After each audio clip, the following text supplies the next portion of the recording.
कति नागरिकलाई असर गर्छ होला? कति नागरिकका चेकहरू अब काम नलाग्ने भयो होला नि? यसले लेनदेन गरेका चेकहरू बर्बाद भएन नागरिकका? कसैसँग सल्लाह गर्नु पर्दैन यो कानुन ल्याउँदै गर्दा?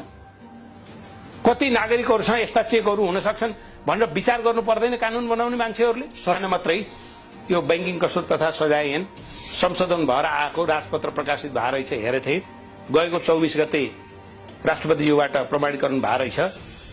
त्यो बैंकिङ कसुर ऐनलाई मैले सरसर्ती हेरेँ।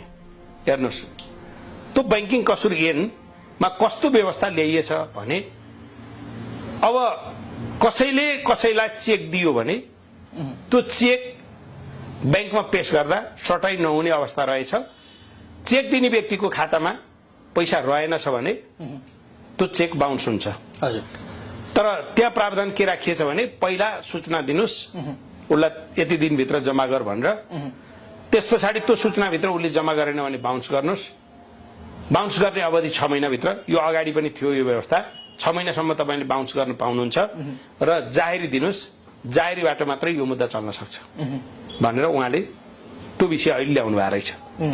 अहिलेसम्म हामीले गरेको अभ्यास चाहिँ के थियो भने हामीलाई दुईटा कानुन थियो। एउटा बैंकिङ कसुर तथा सजाय ऐन, जस अन्तर्गत मर्कामा पर्ने मान्छे जसले चेक दियो, चेक भजेन, चेक सटाई नभए पछाडि प्रहरीमा जाहेरी दिएर बैंकिङ कसुरमा मुद्दा चलाउने एउटा प्रावधान त्यो थियो। र अर्को के थियो भने अब साथीको बीचमा लेनदेन भएको छ, पख है म दिन्छु भनेर साथीले भन्यो, उता जाहेरी दिने हदम्याद सकिएपछि फेरि विनिमय पत्र अधिकार ऐन 2034 भन्ने पनि हामीसँग कानुन छ। 34 सालमा नै जारी भएको कानुन हो त्यो। त्यो कानुनमा व्यवस्था थियो 5 वर्षीय हदम्यादको, दफा 107 मा।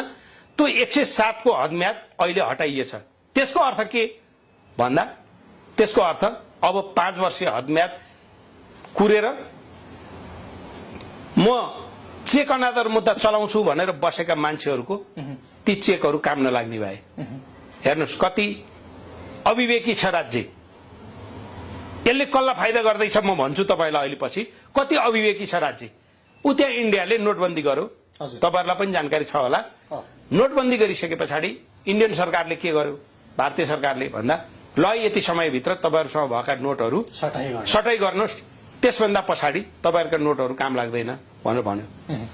यो बैंकिङ कसुर तथा सजाय ऐनमा चाहिँ के व्यवस्था गरिएछ भन्दा यहाँ समय दिने त कुरै गरिएनछ, यो ऐन तुरुन्त लागू हुनेछ भनेर व्यवस्था गरिएछ र त्यो तपाई विनिमय पत्र अधिकार ऐन 2034 को दफा 107 खारेज गरिएछ।